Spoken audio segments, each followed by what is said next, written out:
Mga netizens sobrang proud kay Kim Chiu kahit bigong maiuwi ang Drama Award. Gabi po sa lahat. My name is Kim Chiu and I'm from ABS-CBN Philippines. Hindi maitago ni Kim Chiu ang saya nang mag-present ito sa stage para sa ibang category sa Content Asia Drama Awards. Bigumang naiuwi ni Kimi ang panalo ngunit na-capture naman niya ang puso ng mga tao na nasa event.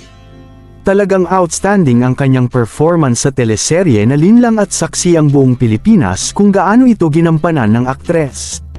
Isa ito sa mga projects ni Kim Chiu na tunay na nagpalabas ng kanyang angking galing.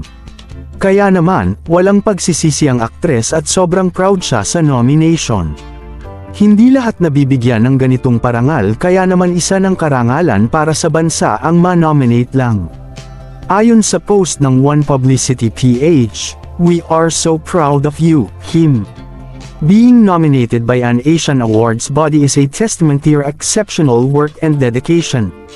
May you continue to inspire through your craft and passion for the arts. Keep shining." Tuwang-tuwa din naman ang mga fans ng dalaga kabilang na si Paolo Avellino dahil ang pagpunta lang at pagpresente ng award ay sobrang nakaka-proud na.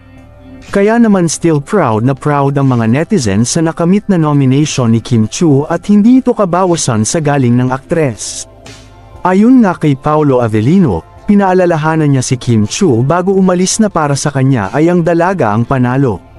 Matalo o manalo man ay ipinagmamalaki niya si Kim Chiu dahil kakaiba ang dedication nito sa role niya sa linlang. Congratulations Kim, and we are so proud of you. Susunod na pupuntahan ni Kim Chiu ngayong buwan ay ang Seoul International Drama Awards kung saan siya ang nanalo at kukunin niya ang award sa South Korea, kaya abangan natin yon. Anong masasabi ninyo sa balitang ito? Comment down below. Maraming salamat sa panunood at huwag kalimutang mag-subscribe for more videos.